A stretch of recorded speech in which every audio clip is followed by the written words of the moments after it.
Hey everybody, welcome back to the Turn Up Charlie After Show.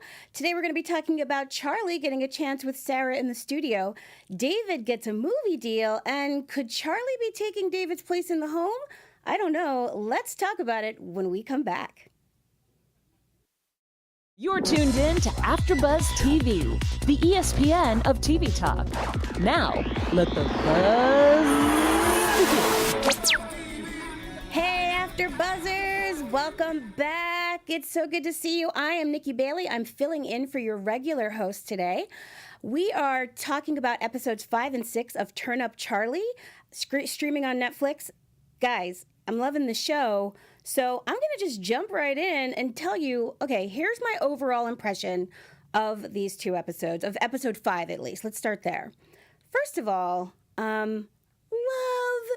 Charlie and Gabby together. Like, I love Charlie and Gabriella together. And, you know, I feel like they're getting somewhere now, and I'm really excited about it. And I'm super excited about Charlie getting a chance in the studio. So let's start there. I mean, Charlie took this job being a Manny to Gabrielle, partly for the money, but also because he was hoping Sara was going to give him a shot. And after much finagling and a lot of drama with that little girl, Charlie's finally getting his chance. He gets to go into Sara's studio and actually work on a track. So if you remember, he met that guy, that manager guy, who wanted him to do a new version of his old song, Love. And so he goes into the studio with Sara, but of course, for Sara's studio, but of course he doesn't know how to use the equipment. And I think it was really cool to see sort of old school DJ Charlie getting out there and trying, you know, like he's got his old way of doing it, right? You know, like the old school analog DJ equipment. And then he gets into the studio with Sara's engineer Tommy, and like, he's struggling. It's really hard for him. It's new, and he doesn't know what things are supposed to sound like these days. He doesn't know how to use the technology, and that's a huge stretch for him. And I love that he called Dell, his cousin Dell, to come and bring him his like beatbox mixer. He's even using materials like technology that's not even compatible with the stuff in Sara's studio, but it's a big chance for him, and I love that he knows that he's got to take this shot, right? So it's a little fun to see him interacting with Tommy in the studio, to see him getting frustrated, to see Tommy getting frustrated with him, and just sort of him feeling old. And it's weird to think of Idris Elba as old because he's hot. But I guess, in comparison to these sort of young up-and-coming DJs and this young sort of new festival music and this whole sort of DJ culture we have now where DJs are celebrities, it's kind of like a new thing for him. And I love that he's like going for it. I really also loved how involved Gabriella got in it. She was like his cheerleader. She was in the studio with him, hyping him up. And I think that's where we get to see Gabby and Charlie really connect, is like she's invested in his music. She's invested in him having a good experience, which is such a nice thing to see, this little girl who's been sort of a hellion, like actually caring about this man who's taking care of her. And it was sweet, right? I mean, I think that's the thing we can say about this show in general, right? How sweet is it that you've got this adorable little girl who's like way too precocious for words, and this guy who's down on his luck, Idris Elba as a loser. But really, could Idris Elba actually be a loser? I don't know. I don't think so. I don't think he's a loser. Well, a little bit. But he's hot, so I don't care. But it was cool, right? Old school Charlie kind of meeting new school tech with this new little sidekick, remaking his song, and it was exciting to watch. Let's see. Let's talk a little bit about the fact that David got this new dilemma, right? So David gets a call from his manager. He's got a 3-movie deal option if he goes back to Hollywood. Wow, right? Like, so David, he's up there doing this play. He's doing Streetcar Named Desire, which Streetcar Called Desire, Named Desire, I don't remember. which is weird because I was actually in that play. But he's doing it. He's getting terrible reviews. It's really messing with his head, and he knows that his whole attempt at becoming like a real actor in London is not working, and he wants to go back to what he knows, which is making big movies. I think he should, but also, if he does, he completely disrupts his family. They moved to London so that their daughter could have a shot at a normal childhood, and they're still not being there for her. They're still not being present for her. And so David gets this deal. And between the bad reviews about his show and then his father coming to see the show and just being horrible, David's dad was a jerk, right? Obviously, there's some bad blood there because we know that David hasn't been talking to his parents. His mom doesn't even come to the show. Ew, right? How is it that your son is like a big giant movie star and you're still not proud of him? No wonder the poor guy is like going out of his mind trying to find a way to stay relevant. Like, this is all he knows to do is to be an actor, and he wants to do it like for real, like the good actors, and he's blowing the one shot he has at that. I don't know. I feel like it's a really interesting dilemma because you want to root for David to have the career that he wants because you like him. I like him. Don't you like him? I like David, and I want him to have a great career as an actor. But I also want, Gabriella to like have a dad and have someone who's with her and wants to spend time with her. And the whole thing with him having that daddy-daughter day with Gabriella, and she gets her period, bless her little heart, right? Bless her little heart. Could anything worse happen to you when you're wearing white pants? I mean, it's bad enough when you're a full-grown woman and it happens, but you're a kid and you get your period out with your dad, and it was so hilarious how he worked, like how he tried to help her, right? The whole thing with like reading the directions about the tampons outside the door. Thank God that passerby stopped by and gave him a maxi pad, which I guess over there they call menstrual towels. Fascinating. Who knew? I love British English. Don't you love British English? Like learning the new little fangled ways that folks over there say stuff. So now we don't say sanitary napkins, we say sanitary towels, as the British do. Lovely. But it was fun to see Charlie sort of trying to be a good dad, but no dad's a good dad when their daughter gets her period for the first time. That's just impossible. My dad totally embarrassed me when I got my period the first time. So obviously it's the plight of fathers everywhere to suffer when their daughters start their period. But it was funny, and it was a great television moment, and I really appreciated that. So then we've got Charlie's ex-girlfriend showing up with a box of snails because Charlie, who's been lying to his parents about how successful he's not, right? They sent him snails, which in Nigeria are an actually delicious dish, I'm guessing, considering how Auntie Lydia went to town on those snails, right? Did you guys see that when she like sucked the snail out of the shell? Oh, it was so gross. It was so gross. But Auntie Lydia can do no wrong, right? Because she is hilarious. She is the best. And so I would love to hang out with Auntie Lydia and eat whatever she puts in front of me, because you better, right? Don't try to tell anybody's auntie no. We know this, right? I don't care where you come from. You do not be telling aunties no. So she makes you a plate, you better eat it. And I love that Lydia is so invested in Gabby and calls her to celebrate her period with her. That was adorable, right? How cute was that? Although I guess Gabriella doesn't think it's cute because everybody wants to talk about her period. But, Auntie Lydia singing, "Welcome to womanhood, welcome to womanhood." How cute was it? I love it. I think that girls should get like a little party when they have a period. I don't know. I wish that I had some folks to talk to about it. What do you guys think? Shouldn't little girls get a party when they get their period? Like a cake, some fireworks maybe? I don't know. I thought it was cute. And I think it should be something to be celebrated. And I love that Sara made the choice to stay with her child and to stay with her daughter and take care of her and be her friend in this moment where she's like, dealing with having her period.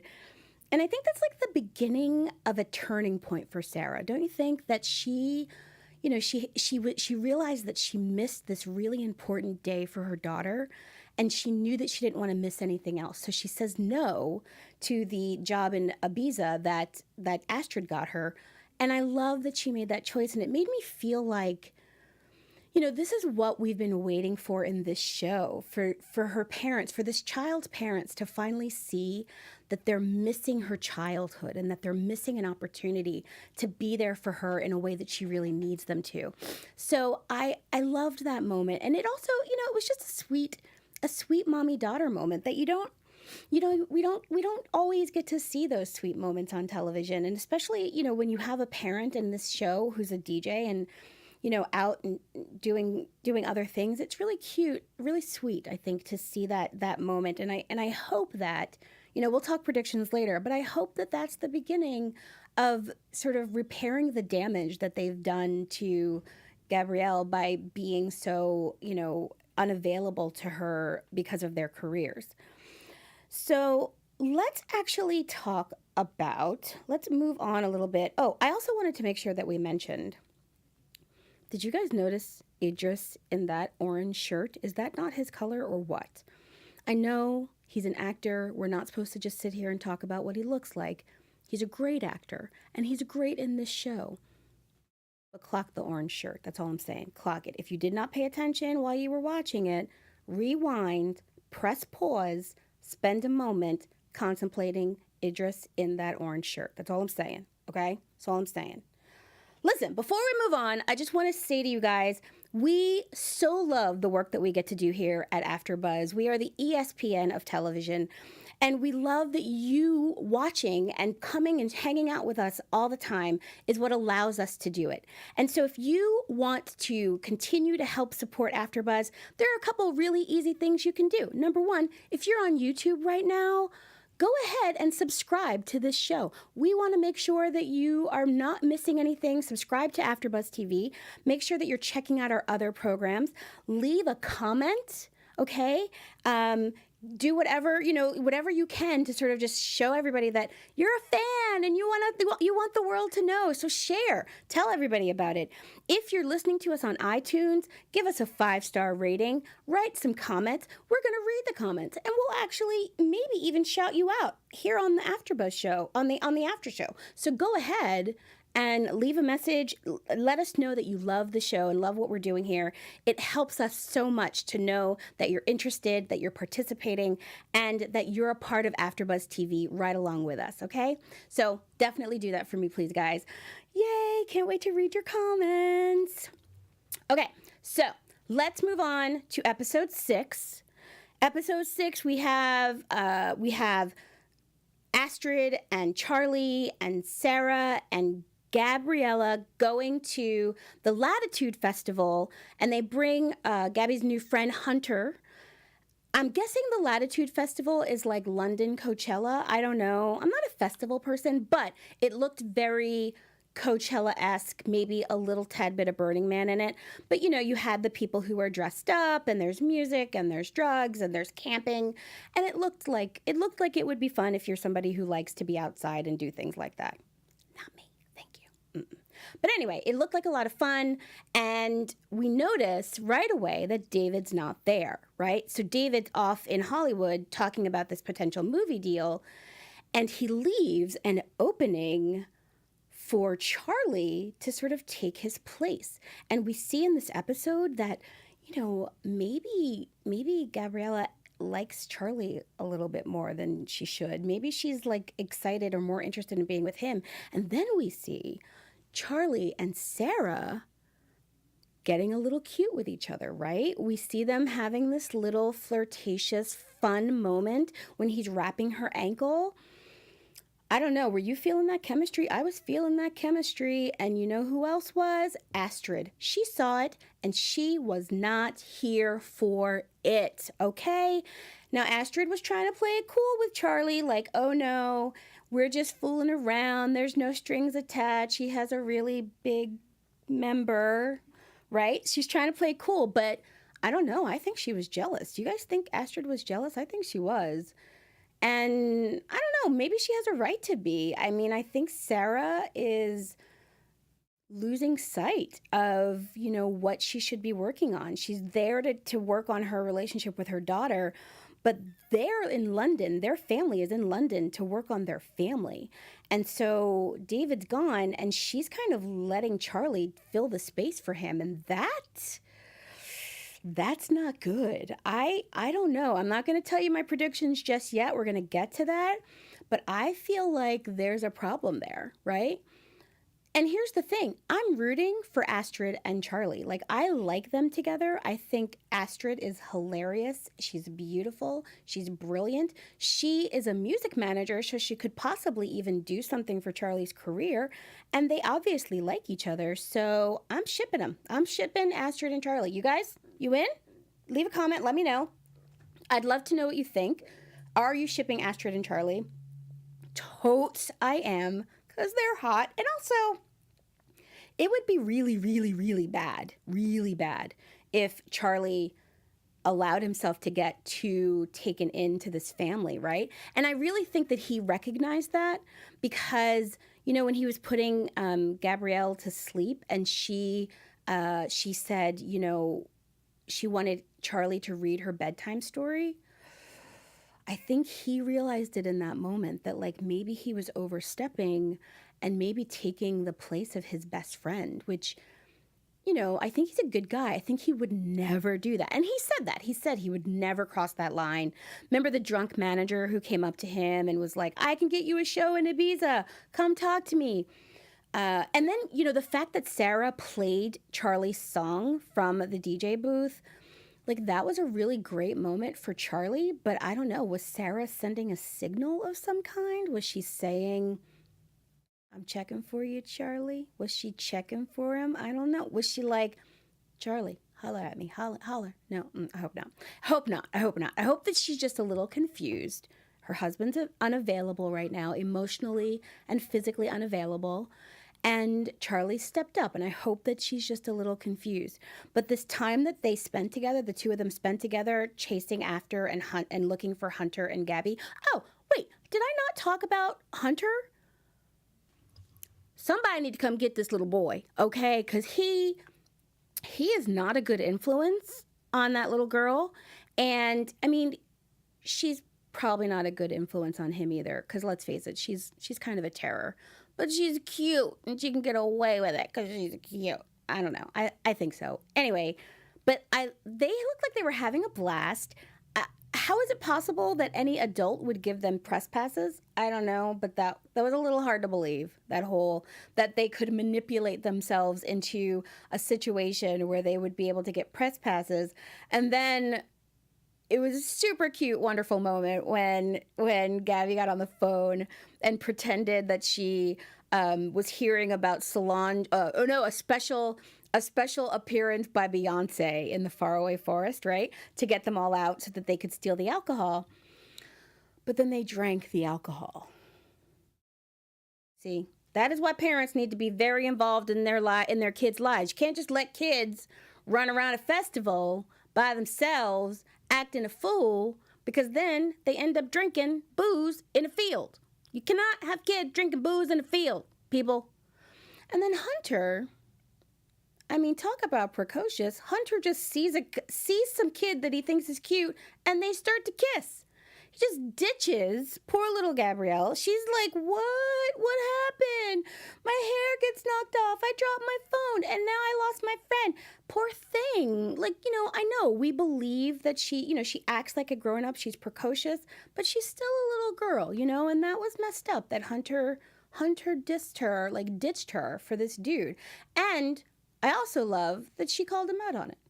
Go, Gabby. I think that little girl is going to be a rock star. I'm super excited about her. So I don't know. I think that it was a really fun episode, obviously. It's a really fun show. And I do love that they are allowing these relationships to be as complicated as they really are. I think that when the show started, what I expected was to see a lot of like Idris Elba and a little girl palling it up, right? And it's so much more complicated than that. I love that we're getting to see the complications of this family dynamic. I love that we're seeing the complications of what it means for Charlie to try to get his act together, to try to, become the musician he's always wanted to be, and to also feel really drawn and connected to taking care of this family and being present for his homie, that he's like taking care of his family, in David's absence. It's really well done. Like, it's a sitcom, right? But it's got this wonderful, like, dramatic feel to it where you really get to know these characters and you care. And it would have been so easy to make this a whole, like, tongue-in-cheek, like hot star taking care of a little girl, like, oh, how adorable that Idris Elba likes kids. But they're making it a really complex story, and I love it. And I hope that that the show gets a second season, because I think that there's going to be some really awesome stuff that comes up. Again, I'm not going to tell you my predictions yet. Stop rushing me. I will get to it, okay? Jeez. Just kidding. So my favorite moment, I'm going to do a little special segment here, okay, about my favorite moment of the show. My favorite moment was when Charlie's cousin Del comes to Sarah's studio to bring whatever equipment that he needs. And he meets Tommy, which I think that's her name, Tommy, who is Sarah's engineer. And he's terrified of her. And he thinks that she's a man. And he makes some comment like, I'm afraid of that woman. I'm afraid of that man. And I thought that made me holler. That character, Del, I want him to get more screen time. He's hilarious. And like, we all have that cousin, right? Like that cousin who kind of mooches. I'm not talking about you, cuzzy, wasn't. Not you. You know who I mean. Not you. You're a better cousin than this cousin. But still, mooch, So this cousin who like mooches off of you, but kind of helps you at the same time. That cousin. Like, and he's such great comic relief. I would love it if he was just on. In fact, let's spin him off into his own show. Netflix, can we find out more about Del? Then can we get him maybe his own little show? I don't know. He's fabulous. I love him. Now, and only now, am I ready to tell you my predictions. Are you ready? Yeah, you ready? And now, your AfterBuzz TV predictions. Ooh, the predictions. So here's what I think. I think that David's going to come back from Hollywood, and I think he's going to sign the movie deal without talking to Sara about it first. And the movie deal is going to mean that he has to go to LA. And he's going to leave his family in London because everybody's loving it there now. So he's going to leave his family. And then it's going to get weird, right? Because we don't know what's Sara going to do, how's she going to now lean on Charlie. I think that could get complicated and really, really messed up. I would love it if Charlie, at the end of the episode, we kind of think maybe Charlie's going to take that job, that residency in Ibiza. I would love it if he did that, because at least then he would not be in the temptation of trying to sort of fill the role of David in the family. At the same time, I think that would make good television. So I kind of want him to stay so that we can see like how that goes down between them. So I don't know. We'll see. I also think Astrid and Charlie are going to get together. I think that Charlie is his cover is gonna get blown, and he's gonna tell his parents, or his parents are gonna find out that he's not the big music mogul that he's saying he is. And I think that that's gonna be good for him. I think it'll be good for him ultimately to have that happen. And I think Sara is gonna decide that she's gonna take a break from her career so she could be a mommy, which sucks that women have to make that choice, but I think she is. I think she's deciding that, like, it's more important to be a good mom to her kid than it is to be a world-famous DJ. And I think that she should be commended for that. Indeed, I do. yeah, so I think those are my predictions. I think that that's what's coming up, and I cannot wait to find out. You guys, keep watching the show, keep watching Turn Up Charlie, and keep watching the Turn Up Charlie after show so that we can, like, talk about it, all right? Look, it was so much fun hanging out with you guys. Let me tell you a little bit about myself again. I am Nikki Bailey. You can find me on all the social medias at Nikki Bailey _. I also do some other AfterBuzz podcast shows. I do the one for Now Apocalypse, which is tonight at 10 p.m. So hopefully you'll come back and we'll see you again tonight. Take care, guys. Have a good night. Our founder, Keven Undergaro, and me, Maria Menounos, would like to thank you for tuning in to AfterBuzz TV. Remember, we're not just From the first, executive we're the producers biggest Maria in the Menounos, world, Keven and we're the only destination for all your favorite TV shows. Whatever you crave, we've got it. So go to AfterBuzzTV.com and check out our lineup. Buzz you later. The views expressed herein are those of the hosts only and do not necessarily reflect the views of AfterBuzz TV or its owners or principals.